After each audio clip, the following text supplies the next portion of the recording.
सन 1984 की सुबह का वक्त है। बरसात का मौसम है। 14 जुलाई तारीख है। एक पुराने ईसाई कब्रिस्तान में पुराने दरवाजे की जानिब एक पुराने जमाने का अंग्रेज एक हाथ में छाता लिए आहिस्ता आहिस्ता पहाड़ी पगडंडी पर चला आ रहा है। उस बुजुर्ग अंग्रेज की निगाहें परेशान हैं। Don't shoot!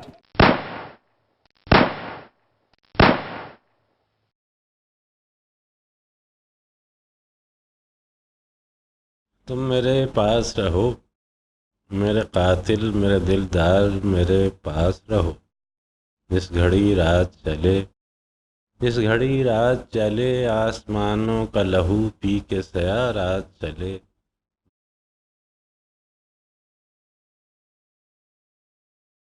क्या ये वही जगह है जहाँ नाना जान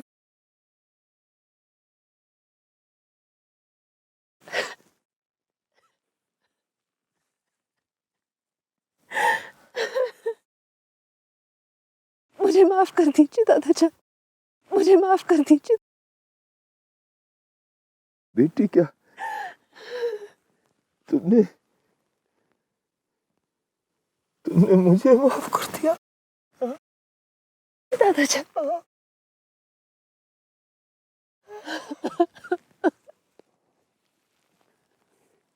बेटी, तुम्हारी इस दादा जान को ये भी नहीं मालूम कि पोती का नाम क्या है? अवशा। वाह वाह, अफशा, वाह वाह, जितना खूबसूरत तुम हो उतना ही खूबसूरत तुम्हारा नाम, अफशा। अफशा, मुझे तुमसे बहुत कुछ पूछना है, तुमसे बहुत कुछ सुनना है, लेकिन उससे पहले मुझे तुम्हें बहुत कुछ बताना है। जरा सोचो, ये कौन है? एक अंग्रेज पुलिस ऑफिसर से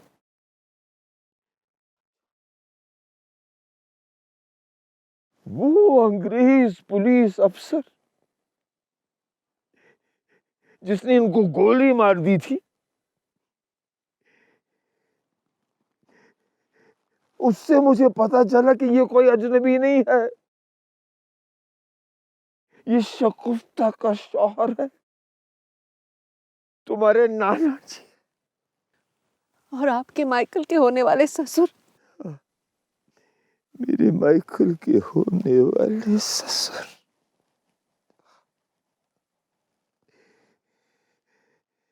जरा सोचो, मैं एक आदमी की लाश के सामने खड़ा हूं जिसके होंठों पर मरते वक्त मेरे खिलाफ एक ऐसा इल्जाम था, एक ऐसा इल्जाम जिससे मैं जिंदगी भर बाहर नहीं आ पाया हूं। भतीजा, you betrayed me. Yes. नहीं दोस्त, you trapped me. ऐसा नहीं है भतीजा, नहीं। All this talk of God and love and wisdom, भतीजा, this poetry was all lies. नहीं मेरे दोस्त, नहीं, ऐसा नहीं है। You betrayed me, भतीजा, you. मेरे दोस्त, नहीं। Don't shoot! Don't shoot! एक पल में, एक सांस में, वो जो हमने दुनिया बनाई थी, प्यार मोहब्बत की एक दुनिया बनाई थी, मैंने, पंडित जी ने, मौलवी साहब ने, माइकल ने, शगुफ्ता ने, तुम्हारी वालिदा ने, फैज की शायरी ने, वो दुनिया मेरी आंखों के सामने उस एक पल में, उस एक सांस में खत्म हो गई। मैं पागल सा हो गया, मैं कब्रिस्तान से भाग गया। भागते भागते मैं मौलवी साहब के घर के पास पहुंचा, लेकिन मुझसे पहले वो बयान खबर वहां पहुंच गई थी। उतने में पंडित जी मेरे पास पहुंचे और उस नेक आदमी ने कहा कि पादरी साहब, इस समय आप उनके पास न जाइए। और फिर उन्होंने मुझे मेरे घर तक पहुंचा दिया। फिर अफशा, मैंने तुम्हारे वालिद साहब को, यानी कि अपने माइकल को वहां भेज दिया। मेरा माइकल, मेरा रहनुमा, मेरा पैगंबर, मेरा माइकल। वो लोग आपसे मिलना नहीं चाहते।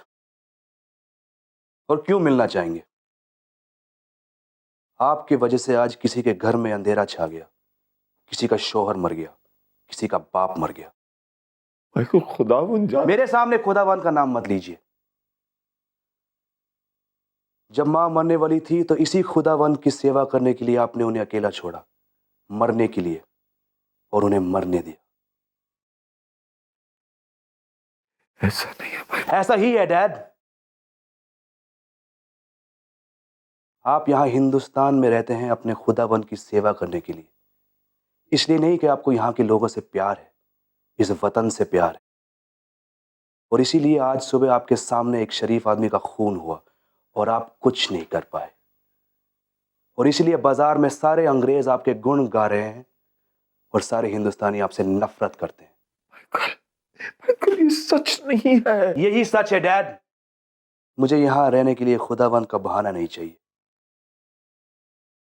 और इसीलिए मैं उन लोगों के साथ पाकिस्तान जा रहा हूं, अपना एक वजूद बनाने। मैं यहां आपके वजूद में नहीं रह सकता।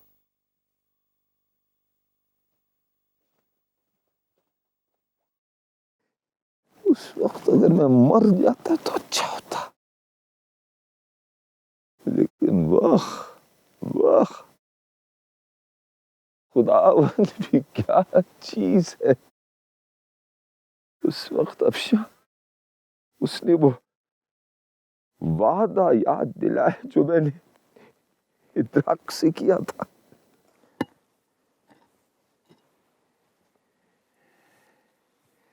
ये इदराक की आखिरी तमन्ना थी कि उन्हें यहीं इसी कब्रिस्तान में दफनाया जाए।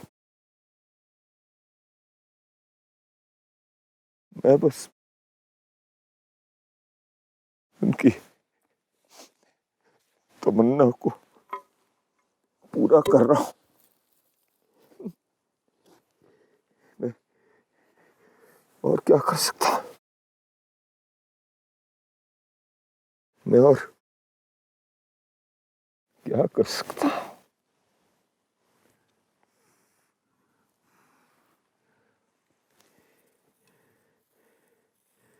एक फुर्सत ए गुनाह मिली, वो भी 4 दिन। इदराक अंसारी, तारीख पैदाइश 22 जून 1887, तारीख वफात 14 जुलाई 1947, मसूरी।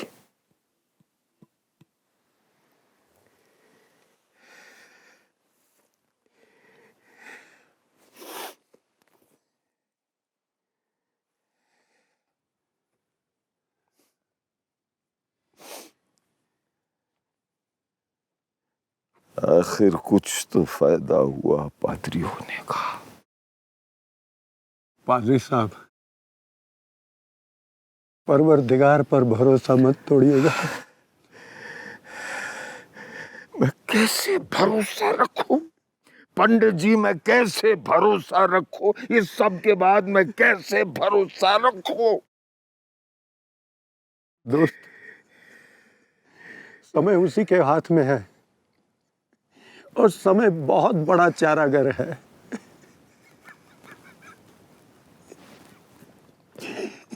मैंने मौलवी साहब को भी यही कहा।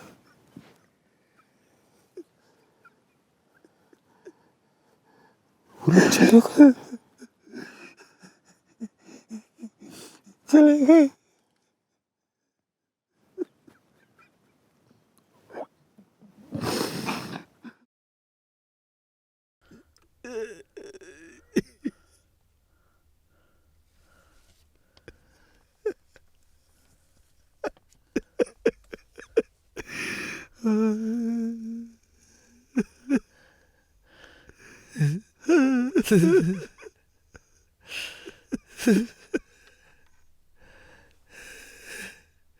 पंडित जी, ये क्या हो रहा है? क्या मसूरी मेरा घर नहीं? क्या मैं यहाँ पैदा नहीं हुआ?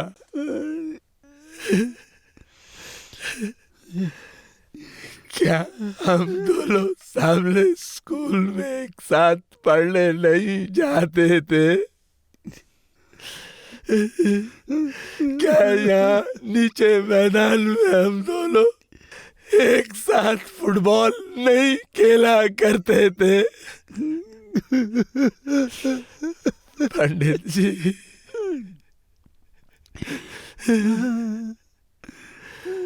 पंडित जी, क्या हमारी मोहब्बत की मिसाल इन्हीं पहाड़ियों, इन्हीं वादियों में नहीं दी जाती थी? क्या हमारी दोस्ती के किस्से इन्हीं पेड़ों की शाखों से टकरा के आज भी नहीं गूंजते हैं? क्या इस पगडंडी ने हजारों मर्तबा हमारे कदमों का इस्तकबाल नहीं किया है? क्या क्या इस पगडंडी ने कभी ये पूछा कि ये कदम हिंदू है या मुसलमान है?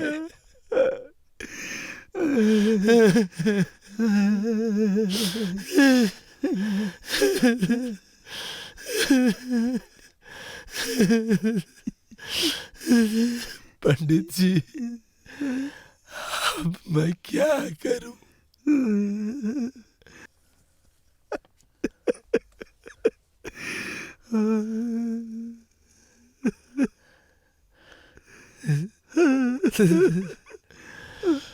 पंडित जी, आज सुबह जो हादसा हुआ है वो हम सब के लिए ऊपर वाले की तरफ से एक इशारा है कि हमने प्यार मोहब्बत की जो दुनिया बसाई थी सब सपना था, सब सपना था। हकीकत से उसका दूर दूर तक कोई वास्ता नहीं। मौलवी साहब, आप खुदा पर भरोसा कभी मत छोड़िएगा। वक्त उसी के हाथ में है। समय बहुत बड़ा चारागर है। हम फिर एक बार जरूर मिलेंगे। हम दोनों अलग अलग नहीं रह सकते। पंडित जी, मैं जहाँ भी रहूंगा आप हमेशा मेरे साथ रहेंगे।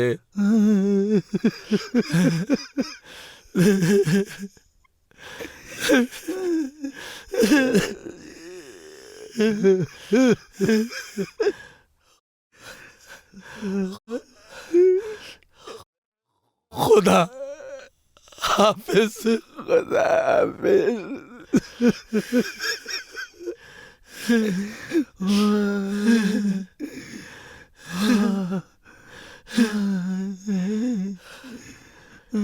खुश रहो अहले वतन, हम तो सफर करते हैं।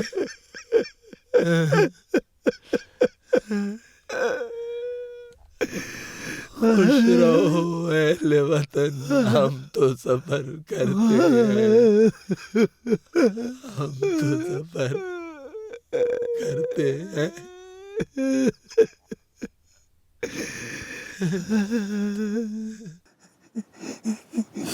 चले गए।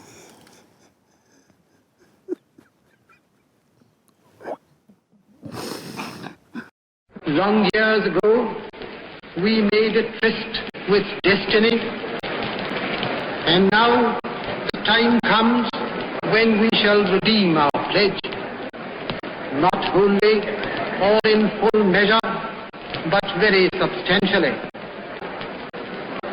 At the stroke of the midnight hour, when the world sleeps, India will awake to life and freedom.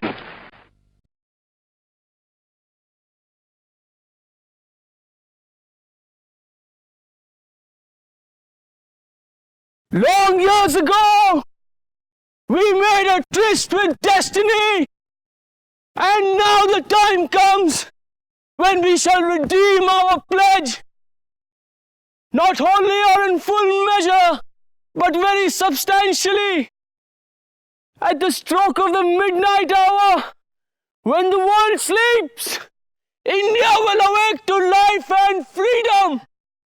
A moment comes, which comes but rarely in history, when we step out from the old to the new, when an age ends, and when the soul of a nation long suppressed finds utterance. It is fitting that at this solemn moment, we take the pledge of dedication to the service of India and her people, and to the still larger cause of humanity. Papa, आज आजादी की सुबह है, चारों तरफ खुशियां ही खुशियां बिखर गई हैं।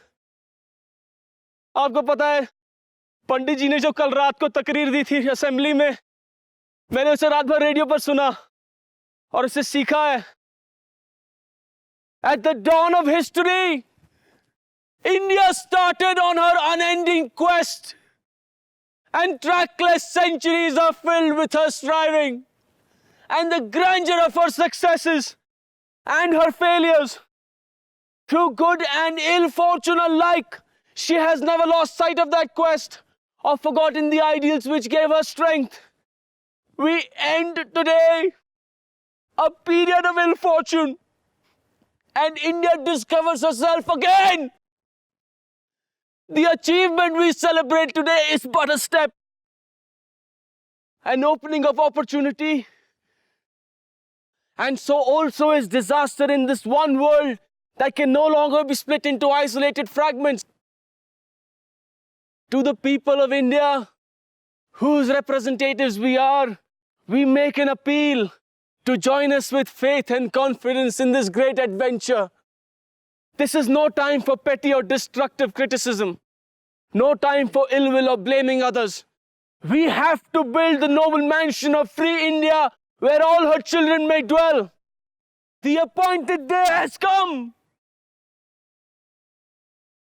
The day appointed by destiny. And India stands forth again after long slumber and struggle. Awake, vital, free and independent.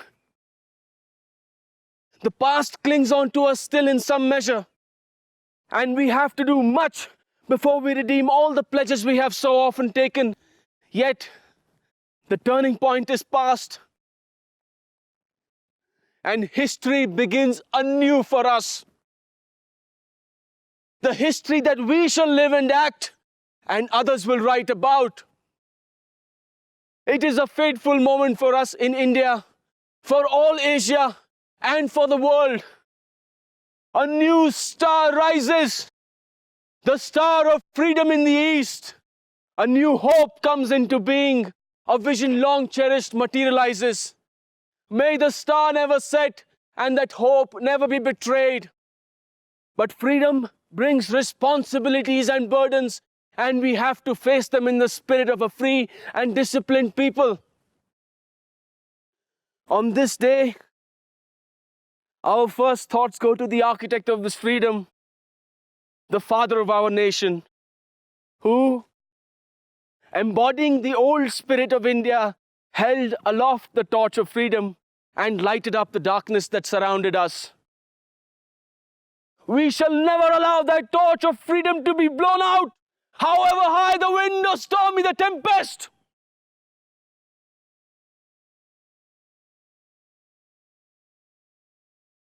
We think also of our brothers and sisters who have been cut off from us by political boundaries and who unhappily cannot share at present in the freedom that has come.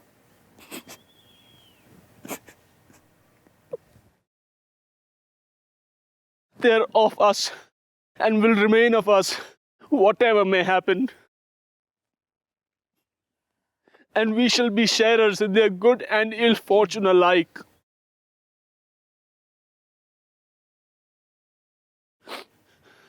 The future beckons to us. Whither do we go and what shall be our endeavor? To bring freedom and opportunity to the common man, to the peasants and workers of India. To build a progressive, democratic and prosperous nation. We have hard work ahead. There is no resting for any one of us till we redeem our pledge in full. Till we make all the people of India what destiny intended them to be. We are citizens of a great nation on the verge of bold advance, and we have to live up to that high standard. All of us, to whatever religion we may belong, are equally the children of India with equal rights, privileges and obligations. We cannot encourage communalism or narrow-mindedness, for no nation can be great whose people are narrow in thought or in action. And to India, our much-loved motherland, the ancient, the eternal, and the ever-new,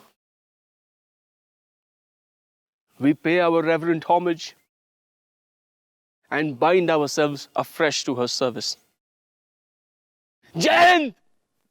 पापा मैं college जा रहा हूं, आज हम वहां पहली बार तिरंगा लहराने वाले हैं। जय हिंद पापा!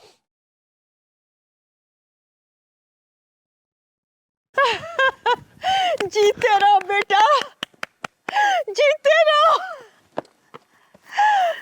आलमे यास में घबराए ना इंसान बहुत, अरे दिल सलामत हो तो हसरे बहुत, अरमान बहुत। पंडित जी आज हमारे भारत को आजादी मिली है, आजादी मिली है, और बहुत जल्द इस लक्ष्मी को भी आजादी मिल जाएगी। पंडित जी मैं जानती हूँ कि आप मौलवी साहब को लेकर और पादरी साहब को लेकर बहुत चिंतित हैं, बहुत दुखी हैं, लेकिन आप चिंता छोड़ दीजिए। आपको याद है वो नज़्म में एक शब्द आता था महवर, और मैंने मौलवी साहब से पूछा था कि महवर शब्द का अर्थ क्या है, और आपको याद है मौलवी साहब ने कहा था महवर शब्द का अर्थ है धुरी, धुरी जिस पर पहिया घूमता है। पंडित जी पंडित जी आप टूट नहीं सकते, आप टूट नहीं सकते। अरे आप भी तो वो केंद्र बिंदु है जिसके इर्द गिर्द सब कुछ घूमता है। आप टूट नहीं सकते। नहीं पंडित जी नहीं। आपको याद है आप हमेशा कहते थे कि समय बहुत बड़ा चारागार है। आप कहते थे कि नहीं, फिर आप क्यों चिंता करते हैं? सब ठीक हो जाएगा।